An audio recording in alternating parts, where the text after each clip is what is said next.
untuk menyampaikan materinya. Moga-moga juga bisa menambah masukan untuk Pak Dirjen. Silakan Pak Heru.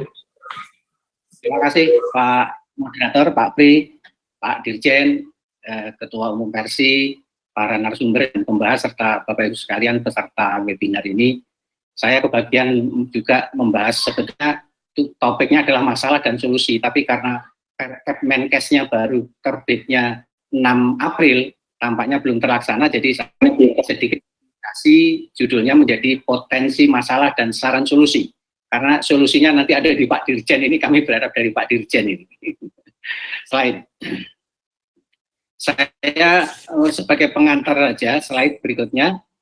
Sebagai pengantar bahwa rumah sakit dari waktu ke waktu itu ternyata saya membagi di 4 era itu ya.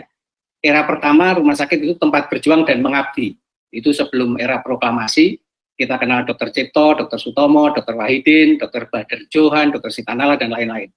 Perawat juga begitu, ada Ali Anyang dari Kalbar, ada Mbah Patmo dari Bandung, ada 2 relawan PMI di Peniwen, Malang, yang diantara juga ada perawat. Slide berikutnya.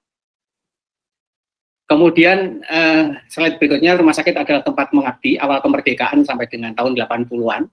Hubungan rumah sakit dengan pasiennya atau dokter pasiennya adalah hubungan kemanusiaan.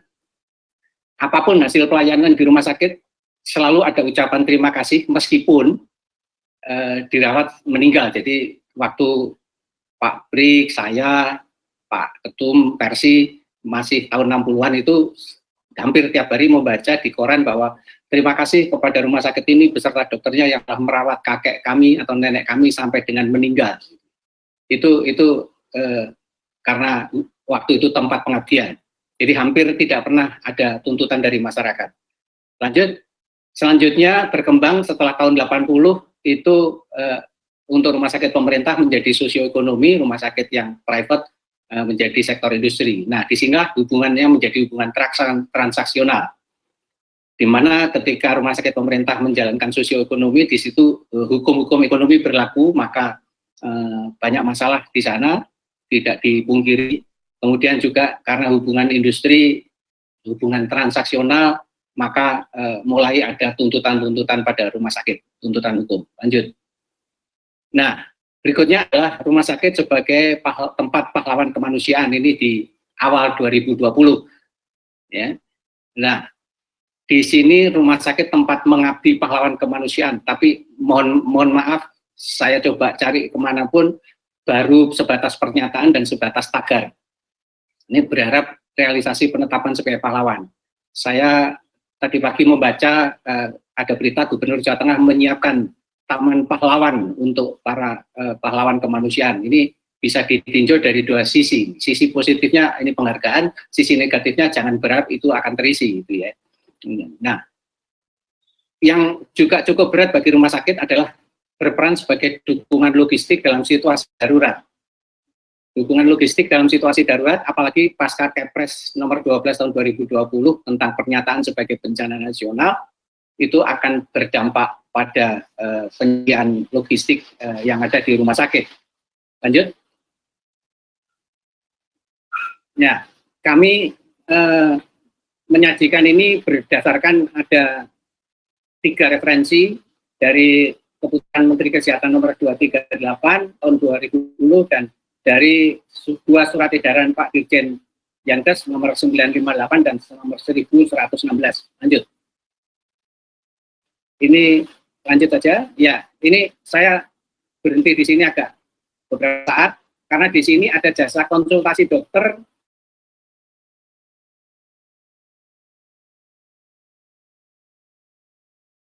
tapi tidak ada komponen jasa konsul rumah sakit. Karena bagaimanapun juga yang bekerja di rumah sakit adalah kerja tim. Lanjut. Selanjutnya saya mengcopy dari Pak Dirjen, yang saya beri lingkaran merah ini yang perlu lebih dipertegas lagi. Bagaimana kalau misalnya verifikasinya lebih dari 7 hari? Bagaimana kalau kasus dispute itu tidak dilakukan batas kapan harus selesai? Ini akan tergantung. Ini mohon maaf kami dihantui, teman-teman dihantui pengalaman masa lalu ketika dispute claim tidak akan pernah selesai, maka tidak akan pernah terbayar. Kemudian verifikasi yang molor juga tidak pernah ada langkah tindak lanjutnya. Slide. Nah, ini juga yang saya tulis merah, di mana APD dan obat-obatan dari bantuan sebagai pengurang. Nanti tentu kami akan sampaikan kira-kira masalahnya apa di lapangan. Lanjut. Nah, sekarang potensi masalah, tadi sudah saya sebut, salah satunya ada komponen jasa dokter, tidak ada komponen jasa tenaga kesehatan lainnya.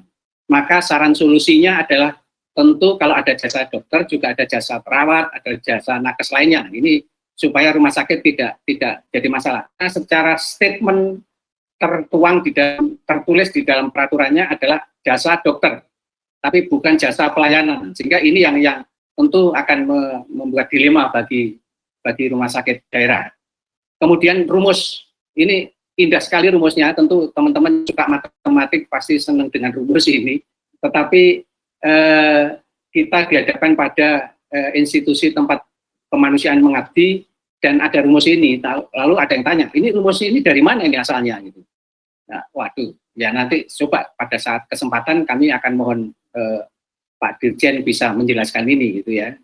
Itu jadi agar teman-teman bisa paham mengapa muncul rumus ini gitu. Selanjutnya, slide.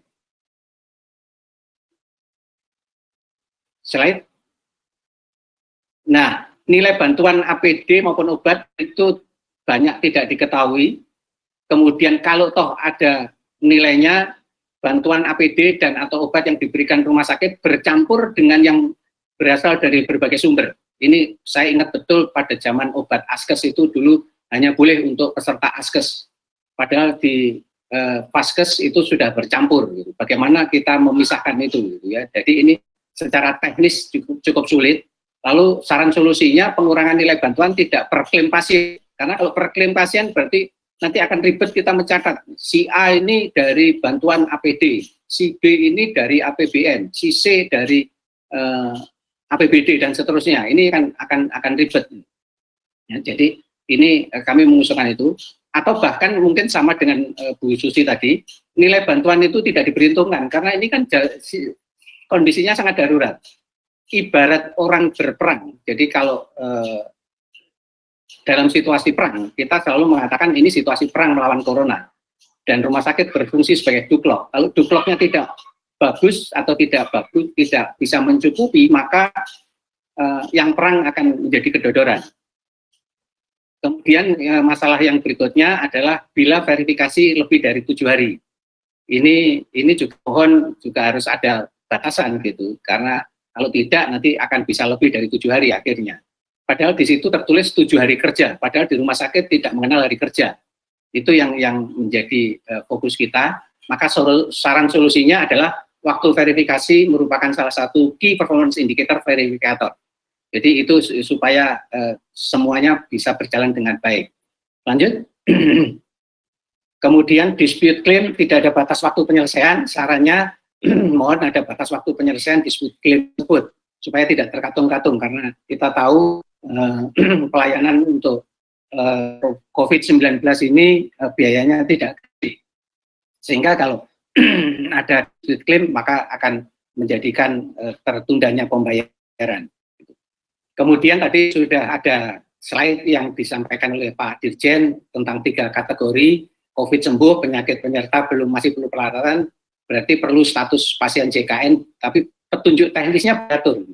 Dari tiga pilihan kami mohon ada petunjuk teknis, karena jangan sampai nanti BPJS punya persepsi sendiri, rumah sakit punya persepsi sendiri. Ini yang selalu dikhawatirkan. Maka kami mengusulkan mohon segera diberikan senyampang, ini belum lama terbitnya Kemenkes nomor 238 tersebut. Lanjut. Kewajiban lapor nggak mungkin perlu mempertimbangkan kondisi daerah karena melalui entry dan atau update data lengkap. Nah, ini yang lengkapnya itu yang bagaimana itu ya. Lalu juga setiap hari ini kami berpikir kondisi lapangan saja, tidak terlalu teknis, tetapi lapangan yang terjadi saat ini hampir semuanya work from home. Jadi betapa ruang angkasa kita ini lalu lintasnya begitu padatnya, sehingga dimungkinkan gangguan internet. Saya tadi juga agak ketir-ketir di awal tadi, di tempat saya ada gangguan internet, tapi alhamdulillah bisa diselesaikan. Kemudian ketika ada server error, kemudian kapan mulai berlakunya, ini kan ada masa transisi.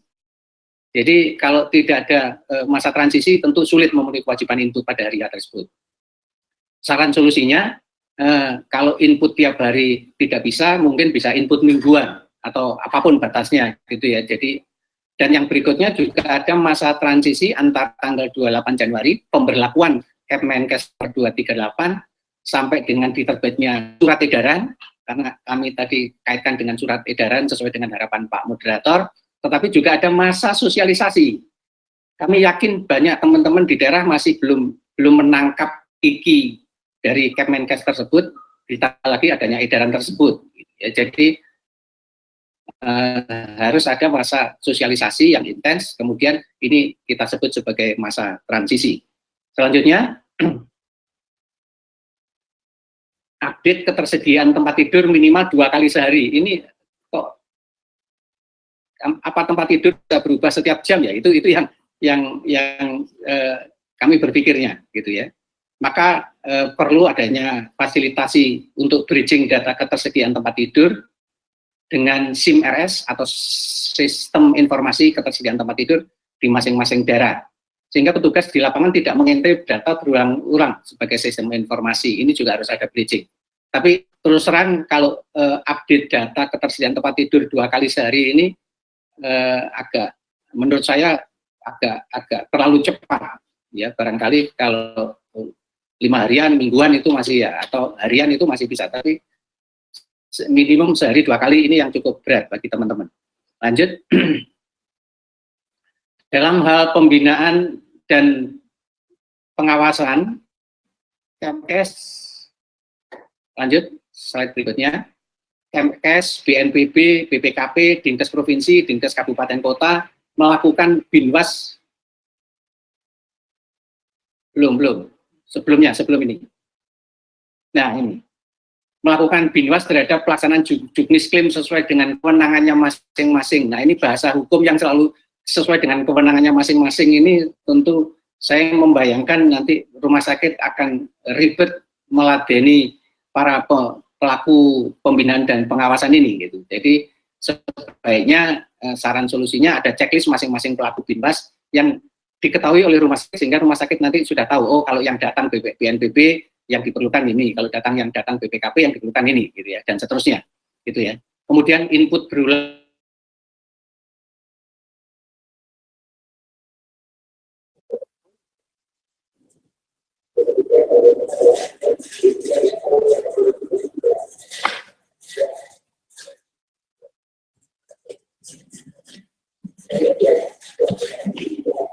Hilang Pak Heru. Pak Heru suaranya hilang.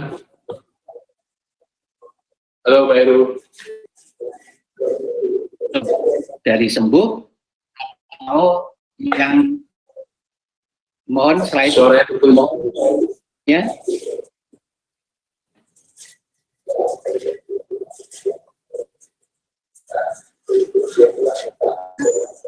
Oh yang berita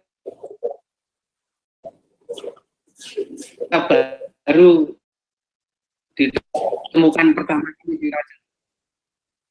Ya. Nah, saran solusinya adalah bagaimana tarif itu berlaku baik untuk kontrol maupun dengan fasilitas yang kita di match buat pusing ke sana kemari tidak ada, sehingga harus ada khusus juknis rujukan COVID-19 ini. Itu yang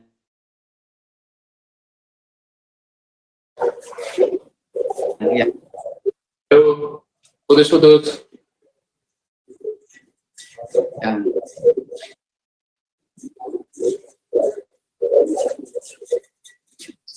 Nggak ada suaranya Pak Heru.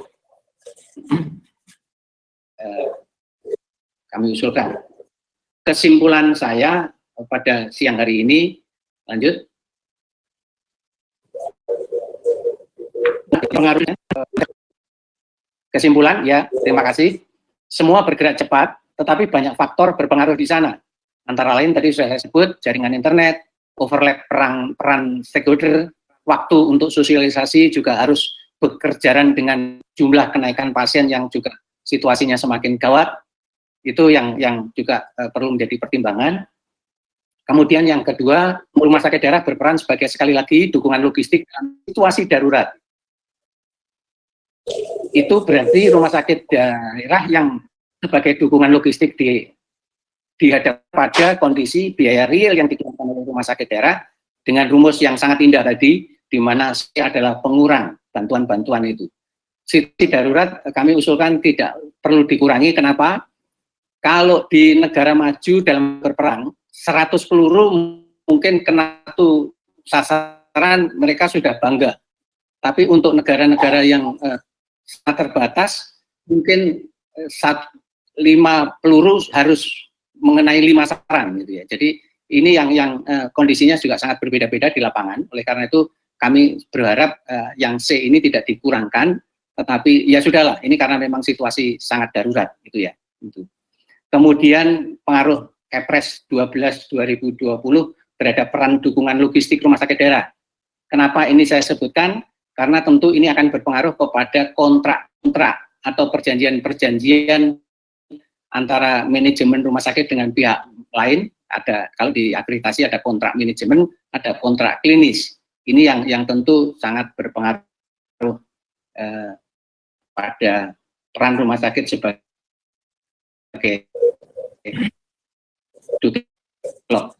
saya kira demikian Pak Pri, terima kasih kesempatannya. Assalamualaikum warahmatullahi wabarakatuh. Waalaikumsalam. Terima kasih banyak Pak Heru, walaupun agak terbata-bata, moga-moga tertangkap dari penampilan slide-nya yang sudah menyampaikan beberapa hal dan menambah lagi pertanyaan-pertanyaan masalah. Ini Pak Bambang mohon dimaklumi, jadi narasumber yang berikutnya memang lebih banyak larinya mempertanyakan ke Pak Bambang. Jadi narasumber tunggal ini sebetulnya Pak Bambang, yang lainnya lebih pada menyampaikan masalah walaupun saran solusi. Tetapi masih belum lengkap Pak Bambang, masih ada 2 lagi. Nah, 2 lagi pembahas yang juga akan meminta sekaligus saya rangkap aja supaya nanti Pak Bambang jawabnya sekaligus. Untuk itu yang pertama saya persilakan Pak Dirut Karyadi. Kalau ini saya yakin nggak berani nanya macam-macam, nggak galak-galak kalau ini nih. Dirut Karyadi, Pak Agus, untuk itu saya persilakan sebagai pembahas. Nanti yang kedua baru dari saya lupa. Ya silakan Pak Agus. Terima kasih moderator, para narasumber yang saya hormati. Assalamualaikum warahmatullahi wabarakatuh. Sebetulnya saya sebagai petugas pembahas ini sudah banyak dibahas oleh 2 pembicara terdahulu ini, Bu Susi dan Bu Aheru ya. Jadi tugas saya tinggal sedikit sebetulnya. Ya betul kata Pak moderator, karena ini pembicaranya sebetulnya tunggal. Jadi semua akan menyorot ke sana. Baik, mungkin saya menyampaikan yang merangkumkan aja tiga aspek yang akan saya angkat. Pertama, sebenarnya dilihat dari segi konsep atau dasar pemikiran. Yang kedua mengenai teknik yang tadi sudah banyak dibahas. Yang ketiga tentang saran atau boleh dikatakan solusi. Yang semuanya ini adalah murni pendapat saya, jadi bukan institusi. Jadi ini hanya sebagai pemikiran saja. Jadi tentang dasar pemikiran, memang ya sebelumnya kami ucapkan terima kasih sebetulnya kepada pemerintah dalam hal ini Kementerian Kesehatan yang sudah mulai memikirkan sampai dengan terbitnya peraturan Menteri Kesehatan ini dan sekaligus juknisnya untuk klaim atau penggantian biaya pasien COVID ini. Saya kira ini suatu nilai positifnya. Di dalam suatu konsep, tadi sebenarnya sudah disinggung oleh Pak Heru sedikit mengenai konsep bahwa kita sepakat bahwa yang kita hadapi adalah dalam situasi darurat atau dalam situasi bencana.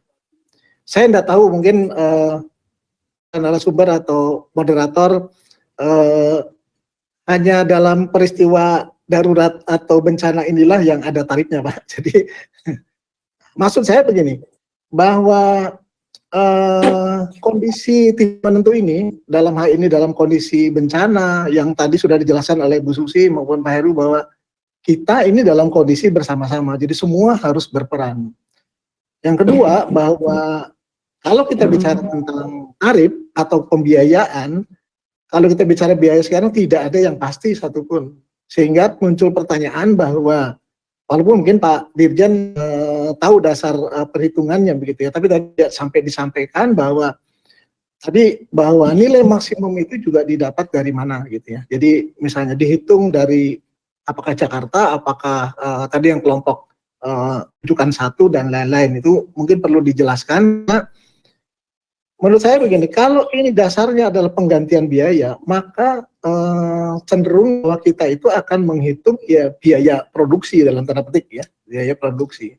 Yang khawatirnya maka jatuhnya nanti cost and benefit gitu. Itu yang khawatir akan begitu. Padahal sebetulnya kita ini dalam keadaan susah, dalam keadaan krisis gitu ya. Di mana sebetulnya setiap pihak, walaupun ini tugas utamanya adalah pemerintah, tetapi semua unsur masyarakat itu harus berperan. Sehingga nanti kalau menurut saya bahwa perhitungan biaya ini sebetulnya lebih banyak bersifat bantuan gitu, tidak penggantian biaya. Karena tadi Bu Susi sudah menjelaskan, biaya yang tiap rumah sakit mungkin berbeda-beda. Ada yang beli di pasar A, pasar B, harganya berbeda dan lain-lain. Bantuan juga dari A dan B. Sehingga mungkin ini perlu dipikirkan tentang konsep. Jadi konsep hitungan biaya tadi memang tadi sudah disinggung oleh Pak Heru. Jadi pendekatannya sebenarnya sudah bagus. Sebetulnya ingin membuat satu tarif. Cuman pendekatannya seperti akan membuat tarif dalam kondisi normal. Ini yang jadi masalah di sini. Sehingga kalau saya buat satu mungkin tarif, ya, kalau kita sifatnya bantuan ya itu adalah peran serta pemerintah atau suatu dana bantuan pemerintah yang bukan bicara tentang cukup dan tidak cukup.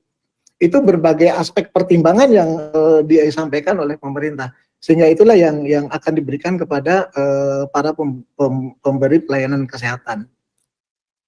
Yang kedua mengenai teknis, tadi sudah banyak dibahas oleh Bu Susi maupun Pak Heru tentang mekanisme klaim. Mekanisme klaim di situ dalam PMK tadi juga ada beberapa dimasukkannya adalah standar-standar layanan.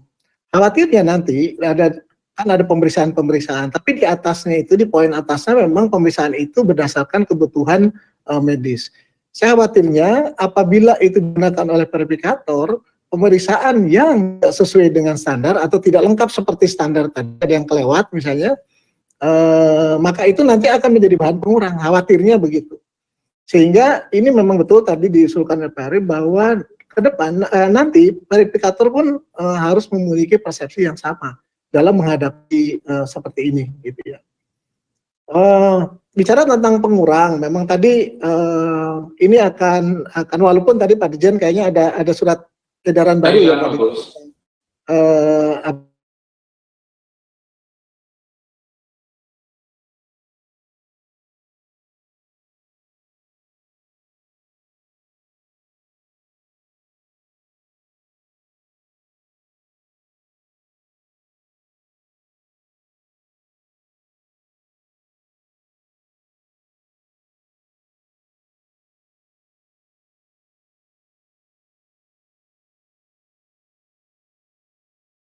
Hitungan biaya normatif biasa seperti itu gitu.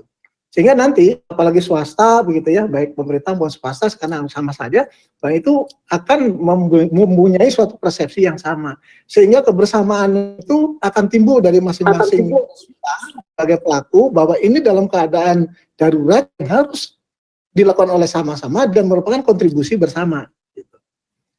Kemudian yang kami khawatirkan lagi memang tadi walaupun sudah disebut-sebut oleh Pak Dirjen di dalam beberapa slide tentang audit pasca klaim. Saya khawatirnya itu nanti ini setelah selesainya wabah ini maka kita akan disibukkan dengan persiapan audit pasca COVID ini.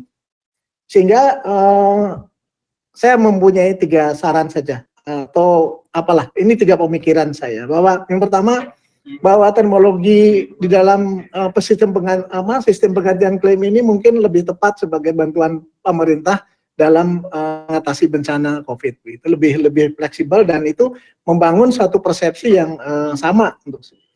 Kemudian juga ada tadi sudah disinggung oleh Pak Heru tentang jasa. Tadi ada jasa dokter, tidak ada jasa pelayanan dan lain-lain. Tapi di sisi lain ada juga peraturan Menteri Keuangan yang tentang pemberian insentif. Yang saya tahu dalam diskusi-diskusi Bu Susi bahwa insentif itu akan juga diberikan kepada swasta. Katanya seperti itu dalam pembahasan-pembahasan itu. Cuman jadi masalah tadi kalau kita mengacu statementnya atau presentasinya Pak Dirjen bahwa ini tidak boleh ada double claim dan lain-lain. Saya khawatirnya ada dua unsur perhitungan pembiayaan atau dalam pengeluaran insentif untuk pegawai. Cuman tadi bedanya adalah biaya jasa dokter, yang satunya lagi insentif. Kemudian kalau saya usul bahwa diintegrasikan saja lah. Kalau kita bicara tentang insentif ya insentif. Nah inilah makanya kalau menurut pemikiran saya kalau ini basisnya adalah suatu bantuan, maka mungkin ini bantuan operasional, kemudian bantuan sebagai insentif tenaga medis dan mungkin bantuan apalagi lah begitu seperti itu. Kemudian yang usul ketiga sebenarnya terkait dengan hampir sama dengan usulan kami kemarin waktu webinar yang kemarin tentang APD. Sehingga dalam keadaan bencana nasional seperti ini atau banyak ini maka semua sarana prasarana atau supporting untuk kegiatan ini mestinya ditanggung oleh salah satu sumber. Jadi dalam hal ini misalnya pemerintah pusat maupun pemerintah daerah. Jadi sehingga nanti tidak akan ada misalnya dari rumah sakit baik pemerintah maupun swasta pun masing untuk pengadaan sendiri, mencari sendiri. Tadi saya sudah sampaikan bahwa sekarang ini sudah membentuk suatu pasar-pasar tersendiri gitu. Bahkan rumah sakit juga akan membangun pasar sendiri, kemudian produsen juga membangun pasar sendiri dan memiliki link sendiri, maka kita akan masuk di pasar yang mana, itu yang agak repot. Dan ini akan memperberat, saya pikir akan memperberat situasi dalam kondisi ini. Sehingga kalau sarankan itu Pak. Jadi yang pertama adalah teknologi pembiayaan. Yang kedua tentang jasa atau insentif itu digabung saja dengan jasa dalam tarif tersebut. Dan yang kedua adalah ketersediaan alat, obat dan sarana lain adalah menjadi tanggung jawab pemerintah atau badan lain atau misalnya MPP yang harus ditanggung secara satu pintu dan itu dia akan terjamin. Sehingga kalau bisa produsen-produsen itu ya dibeli aja oleh pemerintah gitu. Sehingga didistribusikan kepada rumah sakit. Mungkin itu Pak Pri yang bisa saya sampaikan, kurang lebihnya mohon maaf. Terima kasih atas sumbang sarannya. Assalamualaikum warahmatullahi wabarakatuh. Terima kasih Pak Agus. Beberapa masukan-masukannya juga melengkapi yang disampaikan Pak Heru dan Bu Susi. Saya tadi kelupaan ada satu pembahas, moga-moga ini juga akan meringankan beban tugasnya Pak Bambang, staf khusus Menteri Kesehatan bidang pembiayaan, Brigjen Purnawirawan Dr. Alek Ginting SPP. Apakah sudah hadir Pak Alek? Halo Pak Alek. Saya yakin kalau Pak Alek ringan Pak Bambang akan melengkapi, tidak menambah beban. Halo Pak Alek, ada hadir? Halo, selamat siang. Oke Pak Alek, silakan. Mungkin ada masukan tambahan atau hal-hal yang akan disampaikan, silakan. Ya, selamat siang dan saya sudah monitor dari awal dan dari mulai pemaparan dari Bapak Bambang selaku Dirjen dan kemudian dari dua narasumber lain termasuk Ibu Susi. Saya lihat bahwa apa yang dipresentasikan oleh Dirjen Yankes sebenarnya sudah cukup baik dalam rangka bagaimana kita melihat rumah sakit itu sebagai satu potensi dan sebagai mitra di dalam wabah pandemi ini. Sehingga pemerintah melihat bahwa rumah sakit itu merupakan mitra strategis di dalam unsur respons, khususnya di dalam melakukan pelayanan, termasuk rumah sakit pemerintah yang vertikal, maupun rumah sakit umum daerah dan rumah sakit swasta. Catatan saya memang yang menjadi persoalan kita adalah, pertama adalah soal apa yang harus menjadi titik yang harus diklaim. Karena ini yang menjadi persoalan sebagaimana yang sering terjadi di lapangan. Kebetulan di samping saya bekerja di staf khusus, saya juga masih menikmati bagaimana kerja di rumah sakit. Jadi persoalan kriteria ini yang menjadi salah satu menjadi permasalahan tentang apa diklaim atau tidak. Yang pertama itu kalau dia masuk rumah sakit, misalnya dia non-COVID, kemudian dia menjadi COVID. Atau kemudian kalau dia masuk rumah sakit, dia COVID, dan ternyata dia PCR-nya negatif, dan kemudian diulangi lagi negatif. Dan kemudian yang ketiga adalah kalau misalnya dia datang dengan persiapan partus, ternyata dia akhirnya ternyata adalah OTG plus PCR-nya positif. Sehingga ini akan terjadi persoalan di dalam pelaporan. Karena surat edaran Dirjen Yankes menyatakan kalau pelaporannya baik, baru klaimnya akan dibayarkan. Jadi ini mungkin menjadi salah satu di hulu yang menjadi persoalan kita dan kesepakatan kita antara menentukan waktu masuknya COVID dan pelayanan ternyata tidak, atau dia masuk dengan COVID ternyata ada comorbidity, atau dia dengan coincidence dengan penyakit yang lain. Ini menjadi satu catatan untuk kita sebagai penyelenggara rumah sakit dan juga yang mengatur regulasi, baik di rumah sakit swasta maupun di rumah sakit umum daerah maupun di rumah sakit vertikalnya. Dan yang kedua adalah dalam soal pendapatan. Kita ketahui bahwa pandemi ini mengakibatkan pendapatan rumah sakit turun. Dan pendapatan ini turun oleh karena bidang-bidang pelayanan lainnya yang menjadi primadona juga turun. Sehingga akibatnya rumah sakit kesulitan di dalam cash flow. Oleh karena itu pemerintah seharusnya dengan adanya klaim ini paling tidak bisa membantu supaya rumah sakit tersebut bisa bernafas. Jadi komponen klaim ini salah satu komponen untuk menyambung pernafasannya rumah sakit day to day. Oleh karena itu, di dalam prosesnya ini yang menjadi tanda tanya adalah kalau kita lihat edarannya Dirjen Yankes, bahwa di situ ada dua hal dalam surat edaran tersebut. Satu, artinya pemerintah siap membayar untuk klaim, kalau klaimnya baik. Yang kedua, bahwa di surat edaran itu meminta supaya semua disertakan dengan aktivasi sistem pelaporan, yaitu SISRUTE, SISRANAP. Yang ini yang menjadi tanda tanya bagi rumah sakit kalau mereka kesulitan di dalam melakukan sistem pelaporan online. Oleh karena itu tentunya sebagai regulator, kita tentunya harus mempunyai solusi untuk ini. Kita memang ingin dan setuju ada aktivasi sistem online rumah sakit. Kita setuju bahwa ada sistem rawat inap.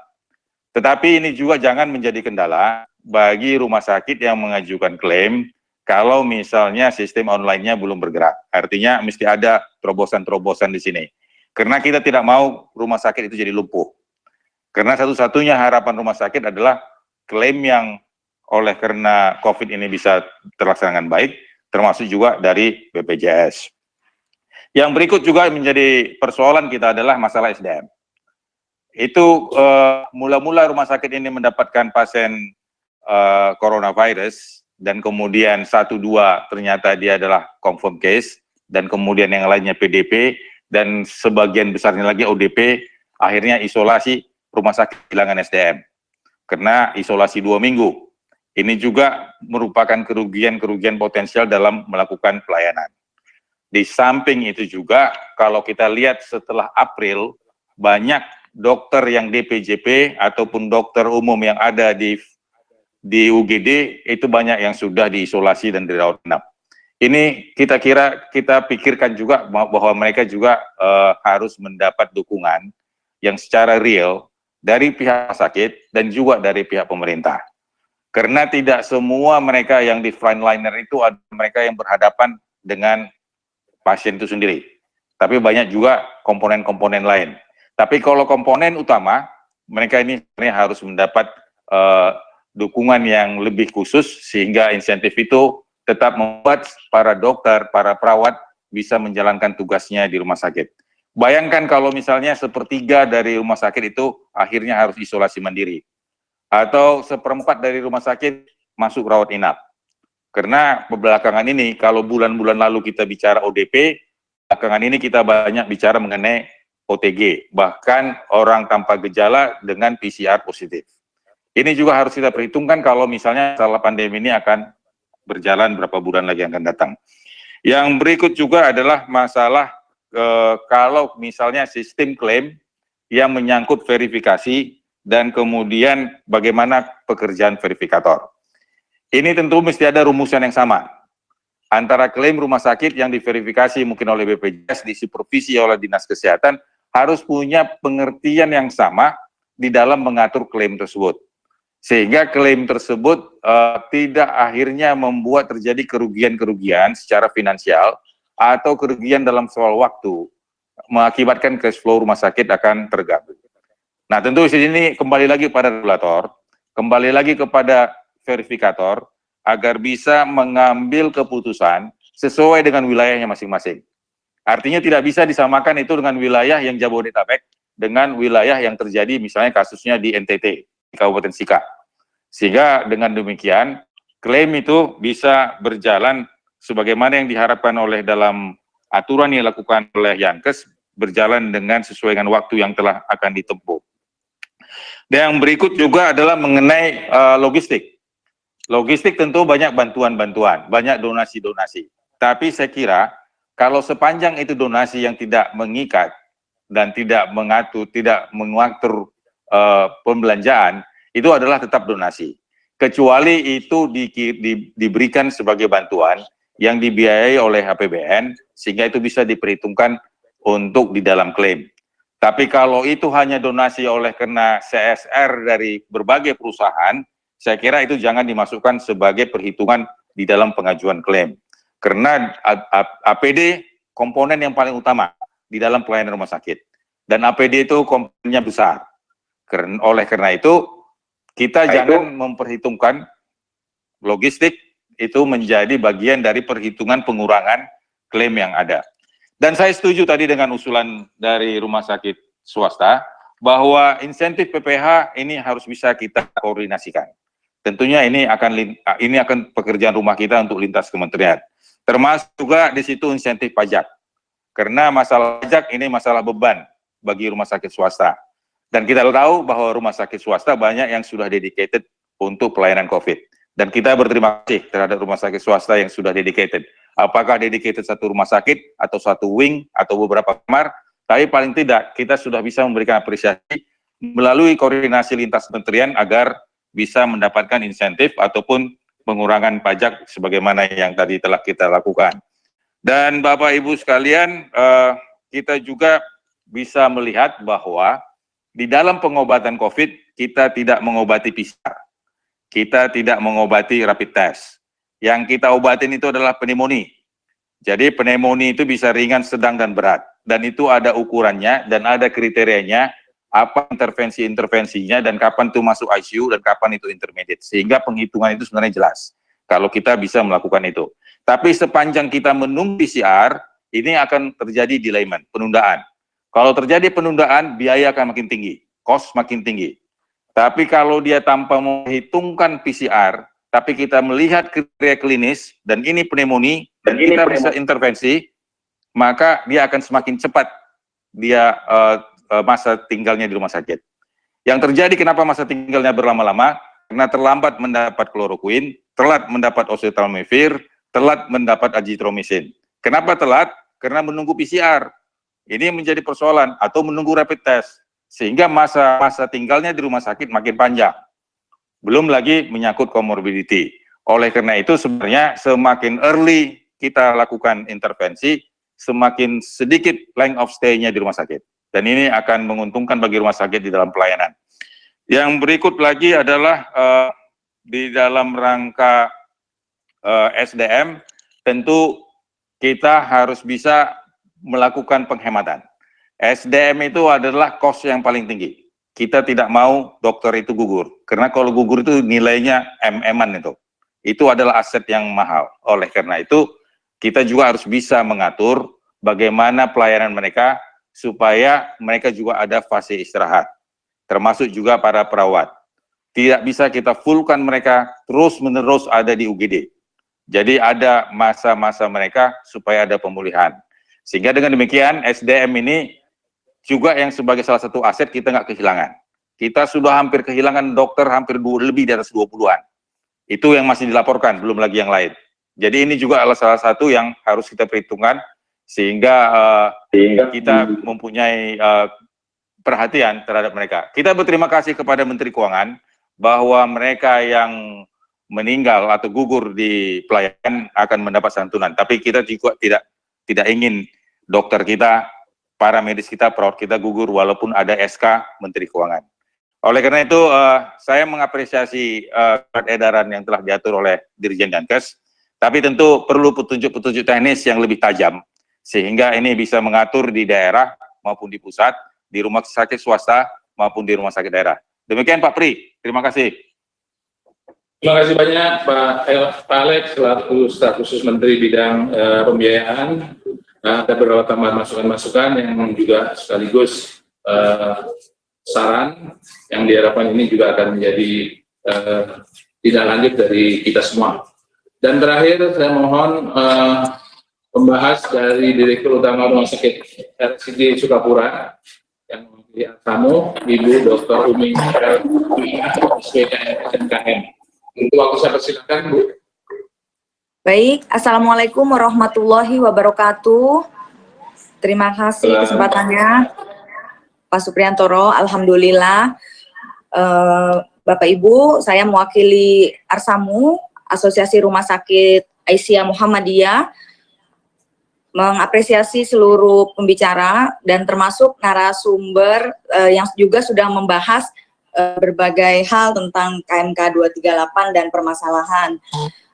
Arsamu melaporkan juga Bapak bahwa dari 127 rumah sakit, 64 rumah sakit Muhammadiyah Aisyah sudah melayani pasien COVID-19 dan sudah hari ini mencapai 2.335 pasien yang sudah dirawat di Rumah Sakit Muhammadiyah Aisyah.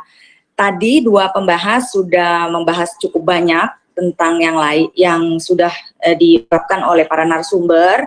Jadi saya langsung saja Pak kepada usulan dan usulan dari kami. Yang pertama adalah tentang KMK 238. Pada pasien ODP kurang dari 60 tahun tanpa komorbid itu tidak ditanggung. Padahal rumah sakit sudah mengeluarkan cukup banyak sumber daya, baik itu fisik dokter, laboratorium, dan toraks, serta lama perawatan. Apakah ini masih bisa dipikirkan? Dan saya mengusulkan kepada Pak Kuncoro untuk mengusulkan versi bisa ditanggung oleh Pemda, Bapak. Ya. Kemudian yang kedua, untuk norma tarif Pak Bambang, dengan rumus tarif yang sudah diberikan, kami ingin bertanya mengapa dari tarif inasi bijis sudah ada pertambahan dari cost per day, tetapi harus dikurangi tarif inasi bijis lagi, apalagi juga dikurangi APD bila itu bantuan. Mohon kami dijelaskan kembali, kalau itu memang mengkhawatirkan terjadinya double claim, mungkin bisa diberi contoh yang jelas. Nah, yang berikutnya adalah norma tarif yang kedua, di mana ada pembatasan tarif untuk ruang ICU dengan ventilator, kemudian isolasi dengan tekanan negatif dan ventilator. Perbedaan tarifnya cukup jauh, Pak. Contohnya yang tanpa komorbid, itu ICU dengan ventilator adalah 15.500.000, sedangkan isolasi dengan tekanan negatif dengan ventilator adalah 10.500.000. Sedangkan kita tahu bahwa isolasi tekanan negatif juga memerlukan sumber daya yang besar, di mana ada negative flow yang harus kami berikan alat di situ. Kami ingin tahu dasar dari perhitungannya. Jangan sampai nanti rumah sakit membuatnya jadi ruang ICU semua, Pak, dan bukan ruang isolasi dan tekanan negatif. Ya. Kemudian untuk pengurangan APD yang bantuan, kami ingin dicontohkan dan dijelaskan kembali bagaimana supaya rumah sakit punya standar yang tadi hitungan yang dijelaskan Pak Bambang. Masih banyak pertanyaan dari anggota kami Yang terakhir adalah berkaitan dengan KMK 234, mengapa PCR hanya dilakukan di lab rumah sakit pemerintah, TNI, Polri, tetapi rumah sakit swasta tidak diberikan. Saya setuju dengan pembahas yang sebelumnya bahwa karena menunggu proses PCR ini, resort yang dikeluarkan oleh rumah sakit menjadi sangat besar dan kalau bisa rumah sakit swasta bisa diizinkan, Pak. Katakanlah misalnya Arsamu dibolehkan salah satu rumah sakitnya dan kalau bisa juga biayanya ditanggung oleh pemerintah. Begitu, Bapak. Jadi dapat disimpulkan pembahasan kami adalah yang tadi ODP untuk pasien itu diusulkan kepada Pemda, lain-lain tadi yang dari pembahas sebelumnya kami setuju. Terima kasih Bapak, itu bahasannya. Assalamualaikum warahmatullahi wabarakatuh. Waalaikumsalam warahmatullahi wabarakatuh. Terima kasih Bapak membahas. Saya akan kembalikan dulu catatan Pak Bambang untuk saya lihat ada 20 lembar itu yang ada di meja depannya Pak Bambang. Silakan Pak Bambang, tapi berapa ada pertanyaan yang sama dan saran-saran yang sama untuk dijawab. Ya, terima kasih Pak Pri. Ya, laporkan dulu bahwa saat ini diikuti serta oleh sejumlah peserta online ada 500 lebih dan live streaming juga 500 lebih dengan pendaftar 1.500. Jadi 1.000 lebih peserta yang mendengarkan webinar kita. Silakan Pak Bambang. ya, terima kasih Pak Pri dan Bapak semuanya. Saya kira hal yang bagus yang sudah disampaikan oleh jadi semuanya pembahas semua itu tadi. Bukan narasumber tapi pembahas semua. Jadi pembahasnya ada 6 orang ya. Narasumber satu. Terima kasih. Saya kira hal yang bagus. Sekali lagi terima kasih. Mungkin ada beberapa hal yang saya bisa kelompokkan terkait dengan konsep. Yang kedua terkait dengan komponen biaya, terkait dengan aspek klinik. Kemudian terkait dengan norma tarifnya sendiri, kemudian juga tadi terkait dengan pengurang dan terkait dengan persyaratan-persyaratan, terutama tadi untuk RS online, Sisrute dan Siranap. Jadi sekali lagi kalau kita perhatikan KMK ini itu adalah penggantian biaya perawatan. Ya, kalau kita perhatikan itu penggantian biaya. Saya yakin bahwa tadi betul yang disampaikan, karena situasi sekarang ini kan layanan rumah sakit semuanya turun. Cash flow juga terganggu, sedangkan rumah sakit tetap harus membiayai seluruh aktivitasnya, termasuk membiayai SDM. Maka dari itu, di dalam penggantian biaya ini, jangan sampai walaupun dalam situasi bencana dengan kemampuan negara yang ada, itu juga jangan sampai rumah sakit itu rugi. Tapi negara juga harus bisa mengatur pengendalian ini sesuai dengan biaya yang mendekati biaya yang dikeluarkan oleh rumah sakit. Sehingga bantuan-bantuan yang diberikan melalui APBN itu yang supaya tidak terjadi double pembayaran. Jadi yang menjadi pengurang adalah biaya yang dikeluarkan oleh BNPB maupun Kementerian Kesehatan. Untuk donasi dari APBD, donasi dari filantropi, donasi dari manapun, itu dipersilakan untuk dimanfaatkan dan bisa digali bersama. Sedangkan nanti di dalam proses pengurangannya itu ada data di BNPB dan Kementerian Kesehatan, rumah sakit mana saja yang sudah menerima bantuan dan jumlahnya berapa. Pengurangnya nanti tidak tiap kasus klaim, tetapi pada periode tertentu. Misalnya pada 2 minggu itu, kan klaim bisa tiap 2 minggu. Maka tiap 2 minggu itu, bantuan apa saja yang sudah diterima dari data yang ada, kemudian nanti dilakukan pengurangan. Kemudian ini nanti akan ada, ini BPJS juga ikut Pak Pri ya, nanti mungkin bisa memberikan komentar. Jadi Dr. Budi, terima kasih mengikuti dari awal, nanti pada akhir setelah saya mohon untuk bisa memberikan komentarnya. Jadi sekali lagi bahwa agar tidak terjadi tadi penumpukan sebetulnya sumber daya yang ada, ya terutama APD dan obat.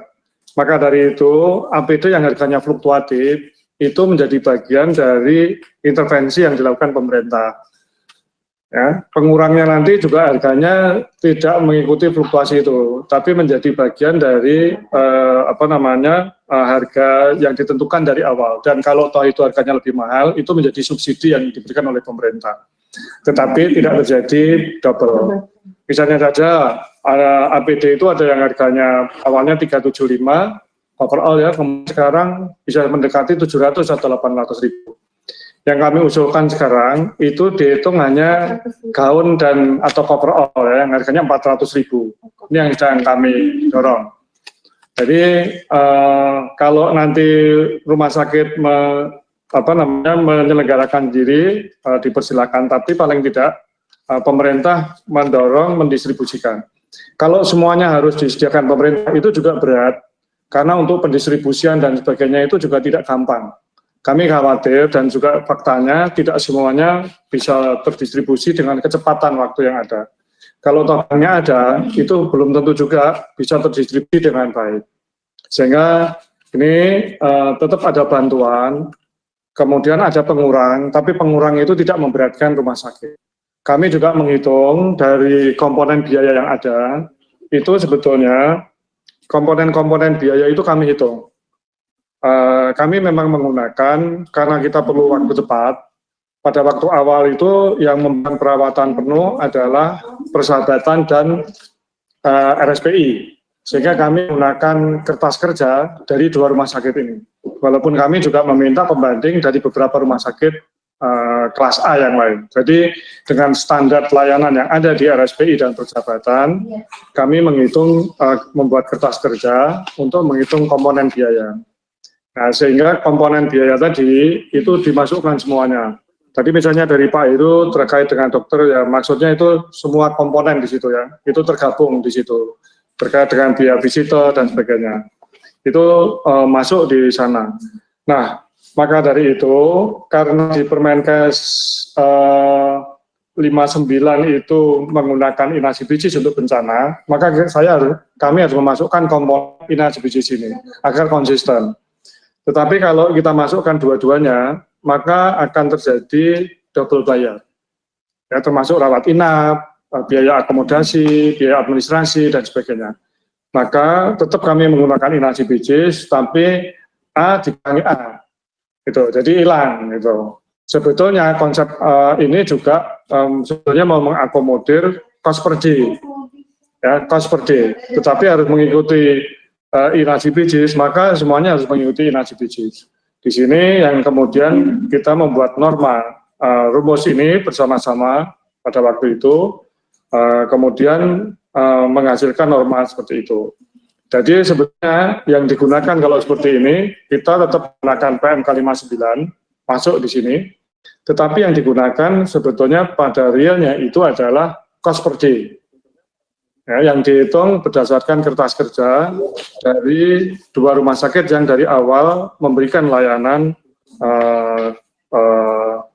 COVID ini, dan diharapkan dengan layanan yang ada di 2 rumah sakit besar ini dengan standar yang sudah ada itu bisa memfasilitasi untuk semua rumah sakit yang lain. Kemudian terkait dengan pelaporan, sebetulnya begini, kami juga nanti mungkin gini, ada kasus-kasus di rumah sakit yang kesulitan membuat laporan dan sebagainya, itu saya kira case yang nanti bisa kita kecualikan. Tetapi perlu kami sampaikan, sampai hari kemarin, itu sudah ada 856 rumah sakit yang membuat laporan harian. Ya, jadi karena kalau kita lihat misalnya rumah sakit rujukan itu ada 132, kemudian rumah sakit rujukan yang ditetapkan gubernur ada sekitar 532 atau 550, maka total ada sekitar 660-670. Sekarang sudah 856. Jadi saya yakin juga banyak rumah sakit di luar rumah sakit rujukan maupun rumah sakit yang ditetapkan gubernur sebagai jejaring rujukan itu sudah memberikan layanan dan sudah mengisi. Untuk Siranap, Sisruto ini juga sudah lama, aplikasi ini sudah ada, sudah digunakan oleh rumah sakit, hanya kedisiplinan rumah sakit untuk mengisi. Siranap itu kan sebetulnya kalau rumah sakit yang IT-nya sudah baik, itu bisa real time, ya, setiap pasien yang pulang kemudian berubah di situ. Nah, data tempat tidurnya. Sehingga saya yakin ini tidak menyulitkan rumah sakit, tetapi kami akan memperhatikan rumah sakit yang memang jauh dan kesulitan dari sisi jaringan dan sebagainya, kami akan memahami. Tapi kalau teman-teman di Jakarta saya kira tidak ada masalah, di Jawa juga tidak ada masalah. Kemudian terkait dengan kriteria pasien masuk dan keluar, sebetulnya bisa kami juga menggunakan buku panduan yang sudah dikeluarkan oleh Kementerian Kesehatan. Ya, semua pasien penuhi ketika sesuai dengan PDP, ODP, dan confirm yang memang diindikasikan masuk rumah sakit. Kalau memang ODP itu atau OTG atau misalnya OTG ya orang tanpa gejala kan tidak perlu harus dirawat di rumah sakit.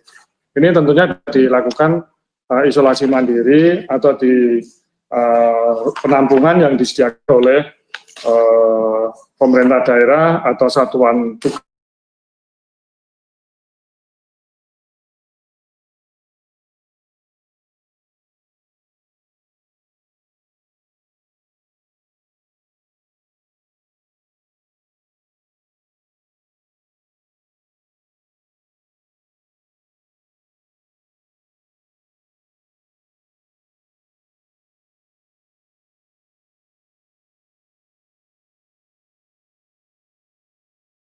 Menetapkan untuk pulang dan sebagainya secara klinis. Tapi sekarang yang dikeluarkan oleh profesi itu secara laboratoris.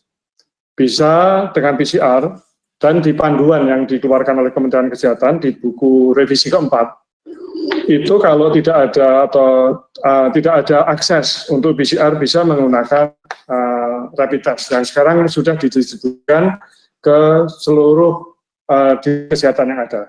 Dan dari laporan justru rapid test ini sebenarnya masih cukup banyak di daerah-daerah, pemanfaatannya baru sekitar 40% yang ada di daerah-daerah. Sehingga sebetulnya rumah sakit bisa berkomunikasi dengan dinas kesehatan untuk mendapatkan rapid test. Dan untuk rumah sakit yang tadi sekali lagi tidak bisa mengakses atau sulit mengakses PCR, bisa menggunakan rapid test sesuai dengan pedoman revisi keempat tentang COVID yang dikeluarkan oleh Kementerian Kesehatan. Terkait dengan verifikasi, jadi gini, nanti Pak Budi silakan disampaikan untuk dispute dan sebagainya, kami akan berusaha cepat karena tadi kami sudah berkomitmen dengan BPJS bersama-sama untuk menyelesaikan pembayaran ini dengan cepat, ya. Kemudian dispute juga akan segera kita selesaikan. Mudah-mudahan Pak Heru, jadi kita berprasangka positif, ya. Kita kan bukan kemarin, kita ke depan ini wabah, kita harus positif bisa menyelesaikan. Nanti Pak Budi akan menyampaikan, karena kami berkomitmen dengan BPJS untuk tadi membangun konsep yang baru, sampai kami akhirnya bisa juga atas persetujuan Pak Menteri itu uang muka apa bisa diberikan BNPB, ya, kami mengajukan permohonan uang muka bisa diberikan juga waktu pertemuan dengan Dirjen Anggaran Kementerian Keuangan. Mereka mengapresiasi bahwa uang muka ini baik dan itu salah satu bentuk komitmen. Dengan uang muka itu saya kira pemerintah dan bersama BPJS juga untuk bisa memenuhi kebutuhan rumah sakit dengan segera. Sekali lagi untuk apa namanya pasien yang masuk dan sebagainya tadi mengikuti kriteria yang ada di buku pedoman revisi keempat. Kemudian untuk yang ringan tanpa gejala itu tidak indikasi rawat di rumah sakit. Rumah sakit digunakan untuk merawat pasien-pasien yang berat. Untuk yang ringan, sedang bisa dilakukan isolasi mandiri atau dilakukan di darurat yang dibangun oleh pemerintah daerah masing-masing.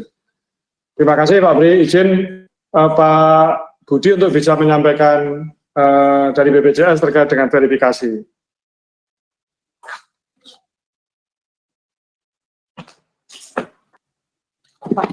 Pak Budi. Ya, baik Pak. Assalamualaikum warahmatullahi wabarakatuh. Salam. Terima kasih Pak Dirjen, mohon izin Pak Supriyantoro. Terima kasih sudah memberikan kesempatan kepada kami menyampaikan sehubungan dengan tadi ada beberapa poin yang berkaitan BPJS Kesehatan. Juga terima kasih kepada teman-teman bahas. Jadi selama hampir 2 minggu ini ya Pak Dirjen ya, saya dengan tim di Kementerian Kesehatan hampir setiap hari berkoordinasi dan pada prinsipnya Pak Dirjen meminta bahwa apa yang kita lakukan ini sebagai bagian dari sumbangsi lah. Kalau teman-teman di rumah sakit itu memberikan pelayanan kepada peserta, Kementerian Kesehatan, BPJS Kesehatan dalam menyusun konsep ini sedapat mungkin jangan menyusahkan rumah sakit, jangan mempersulit ya. Tetapi di sisi lain juga tetap memegang jangan sampai jadi hal-hal yang melanggar ketentuan. Jadi 2 hal itu yang saya tangkap dari apa yang disampaikan oleh Pak Dirjen. Teman-teman sekalian, jadi saat ini Juknis sudah ada. Namun ada nanti surat edaran yang akan diterbitkan oleh Pak Dirjen yang akan melengkapi khususnya yang terkait dengan APD dan juga berkaitan dengan koinsiden. Itu akan memberikan kelengkapan. Karena dari beberapa pertanyaan nampaknya 2 bagian ini juga menjadi persoalan yang harus diperjelas. Yang kedua aplikasi. Aplikasi ini ada 2 Bapak Ibu sekalian. Aplikasi milik Kementerian Kesehatan, yakni aplikasi IKLIM, Inasi Bijis, dan aplikasi dari BPJS Kesehatan, aplikasi verifikasi. Aplikasi IKLIM tampilannya berubah. Mengapa demikian? Karena akan ada cost per day ya. Kemudian aplikasi kami pun bukan aplikasi yang sama dengan program JKN. Jadi nanti akan berbeda. Oleh karenanya rumah sakit nanti diharapkan sudah bisa mendapatkan aplikasi yang terbaru dari Kementerian Kesehatan dan BPJS Kesehatan juga. Utamanya yang sama sekali belum pernah berkomunikasi dengan BPJS, rumah sakit yang mungkin bukan provider BPJS, maka persyaratannya adalah mereka harus punya aplikasi tersebut. Aplikasi ini insya Allah dalam waktu dekat final dan rencananya besok kita akan paparkan. Pak Dirjen mohon izin waktunya, insya Allah siang mungkin di hadapan Kementerian Kesehatan kita sama-sama paparkan iklim dan aplikasi BPJS Kesehatan dan BPKP. Jadi penting Bapak Ibu sekalian agar supaya proses ini dari awal sudah diketahui oleh BPKP sehingga nanti kalau kita memberikan penjelasan tahapan verifikasi, teman-teman tidak perlu khawatir ikuti itu karena BPKP sudah mengetahui. Jadi seperti itu. Nah, berikutnya adalah tentang kesiapan. Selama masa pengajuan belum dimulai, karena aplikasinya insya Allah difinalkan dalam waktu dekat ini, maka kami sudah meminta seluruh kepala cabang untuk segera berkomunikasi dengan rumah sakit. Hal apa yang penting? Yang penting adalah rumah sakit diingatkan, teman-teman juga ini sekaligus saya menyampaikan, untuk menyiapkan berkas-berkas klaim, Bapak Ibu. Walaupun belum bisa diajukan, tetapi mohon bisa melihat berkas pendukung verifikasi klaim di Juknis. Sedapat mungkin itu sudah mulai disiapkan, di-scan, dikumpulkan dalam folder tertentu. Karena nanti aplikasi iklim itu akan meminta attachment. Jadi kalau misalnya seseorang dilakukan pemeriksaan laboratorium di situ, ada hasilnya di attach begitu. Kalau misalnya ada hasil pemeriksaan PCR, kemudian di situ disebutkan juga ada surat rujukan, maka diklik. Sekaligus saya mengingatkan surat rujukan, jadi arahan dari Pak Dirjen untuk kasus rawat jalan Bapak Ibu, syaratnya adalah ada rujukan. Nah, itu juga akan diupload di dalam aplikasi tersebut. Jadi nomor satu adalah mohon Bapak dan Ibu bisa menyampaikan kepada staf sudah mulai menata semua berkas-berkas pendukung klaim, sudah mulai dikelompokkan per masing-masing kasus, di-scan, simpan dalam folder, sehingga nanti kalau aplikasi sudah jadi, Bapak Ibu sudah tinggal mengisi aplikasi itu dan menjadikan berkas tadi sebagai attachment. Berikutnya adalah Bapak Ibu harus menyiapkan data yang terkait dengan unsur pembentuk cost per day. Apa saja itu?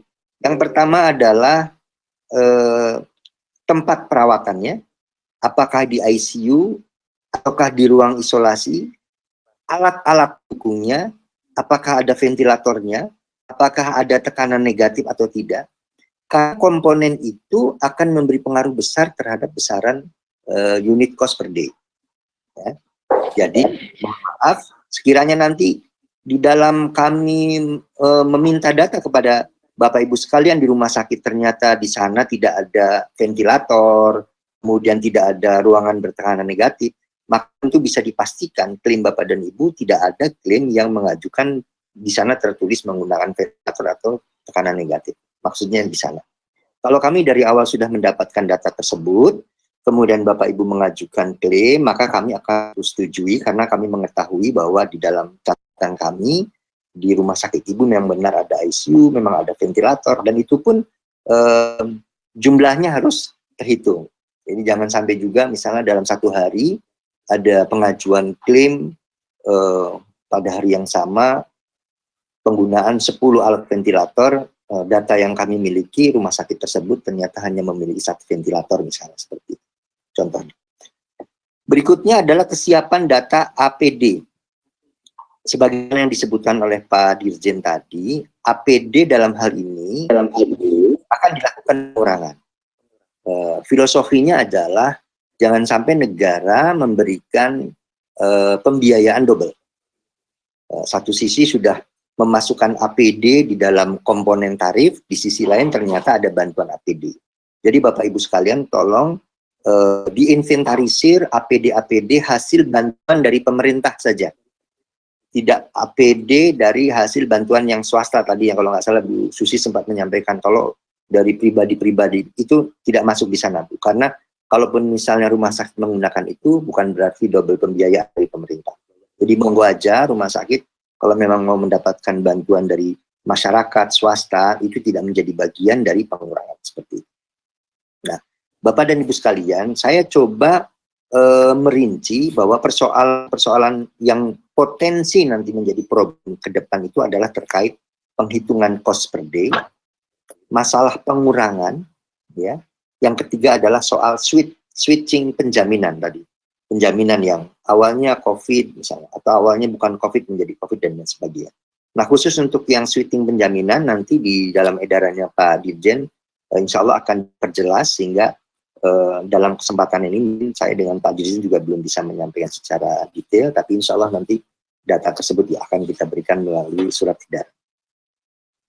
Bapak dan Ibu sekalian, bagaimana dengan model pengurangan yang akan dikerjakan?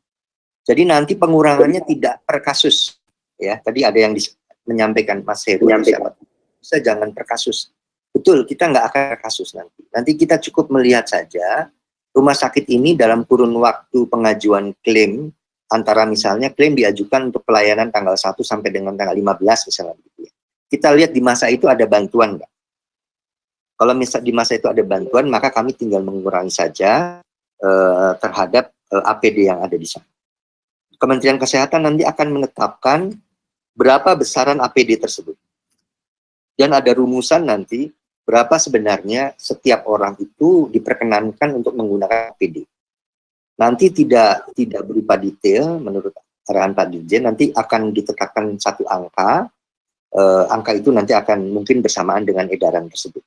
Dan kita mengurangi itu, Bu. Jadi setelah proses verifikasi, BPJS sudah tahu berapa hasil verifikasi akhirnya, kemudian kita cek di data APD, ternyata rumah sakit mendapat bantuan sekian, jumlah pasiennya ada sekian, lalu kita bikin pembanding saja seperti itu. Tidak berdasarkan per satu-satu pasien. Bahkan mungkin kedepannya saya akan sampaikan ke Pak Dirjen sebuah konsep mungkin yang akan kita hitung adalah jumlah hari rawat, Pak Dirjen. Nanti akan kami susun ke Bapak. Karena Pak Budi adalah pembinaan IG ada kaitannya dengan pelayanan harian, maka kita bisa Halo Pak Budi, Pak Budi. Halo Pak Budi.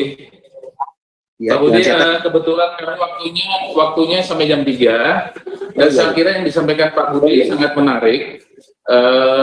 Kami akan kita anggap ini sangat penting sekali, dan beberapa hal belum tuntas. Kalau nanti kami akan bicarakan, kalau disepakati, kami akan mengadakan webinar Serial 6 hari Kamis.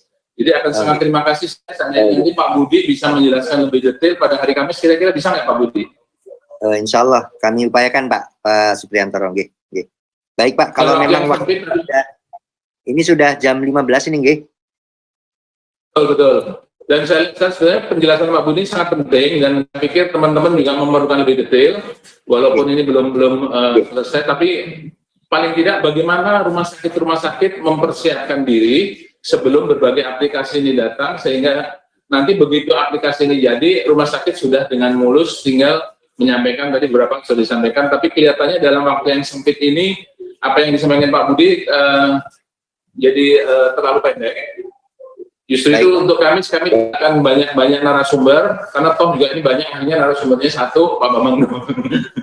Kami akan lebih banyak diskusi. Pak Bambang kalau boleh nanti juga ditunjuk satu dari Kemenkes, Pak Bambang, hari Kamis, eselon 2 atau eselon 3 tidak apa-apa. Yang penting sehingga nanti akan ada 2 saja, dari BPJS dan dari Pak Bambang, dan kesempatannya setelah itu akan lebih banyak diskusinya. Dan kami mohon maaf sekali kepada para peserta yang mungkin sudah hadir, tetapi chatting yang ada akan dijawab, nanti akan kami kirimkan juga ke Pak Bambang dan ke Pak Budi, akan kami jawab pada hari Kamis. Jadi hari Kamis merupakan seri kedua, karena saya yakin ini sesuatu yang sangat penting, dan berbagai hal yang ditanggapi pun memerlukan diskusi lagi. Dan untuk itu sekali lagi saya mohon maaf kepada seluruh peserta dan pendengar yang mungkin sudah ada menyiapkan pertanyaan, atau mungkin saya berikan kesempatan Bu Maria. Halo Bu Maria. Iya Pak Pri. Apa saya tutup dulu, saya lanjutkan Kamis, atau ada mau pertanyaan dan menyampaikan sesuatu? Untuk pertanyaan sedang kami rekap Pak, nanti kami kirimkan melalui email atau WhatsApp ke Pak Supriyanto, nanti mohon bisa dipakai untuk bahan diskusi, begitu Pak Pri?